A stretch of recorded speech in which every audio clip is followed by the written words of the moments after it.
अरे का बताइए सखी बड़ा शर्मिंदा बानी। देवारा धइले रहे छतिया रे सैया चुपके से देखले बरतिया रे, सैया चुपके से देखले बरतिया रे। कसरे में करत नहीं खेबतिया रे, कसरे में करत नहीं खेबतिया रे। सैया चुपके से देखले बरतिया रे, सैया चुपके से देखले बरतिया रे, सैया चुपके से देखले बरतिया रे, सैया चुपके से देखले बरतिया रे।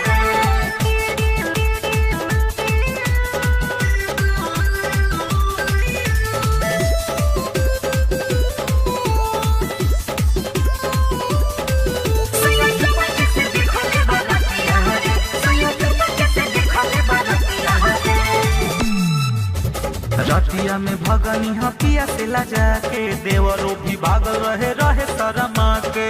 का करी बड़ा गलत समय पर पकड़ा गइली। रतिया में भगनी हपिया से लजा के देवरो भी भागल रहे शरमा के। कहवा से आइली अफतिया रे, कहवा से आइली अफतिया रे। सैया चुपके से देखले बरतिया रे, सैया चुपके से देखले बरतिया रे, सैया चुपके से देखले बरतिया रे, सैया चुपके से देखले बरतिया रे।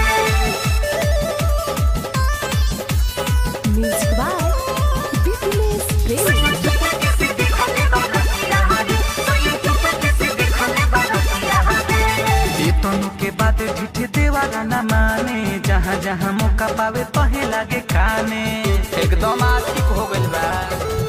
ये तनु के बात झूठे देवारा न माने, जहाँ जहाँ मौका पावे तहे लागे खाने। दिनो दिनो बुरा भइल दतिया रे, दिनो दिनो बुरा भइल दतिया रे। सैया चुपके से देखले बरतिया रे, सैया चुपके से देखले बरतिया रे।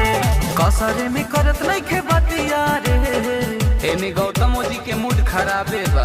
कसरे में करत नहीं खेबतिया रे। सैया चुपके से देखले बरतिया रे, सैया चुपके से देखले बरतिया रे। देवरा धइले रहे छतिया रे, देवरा धइले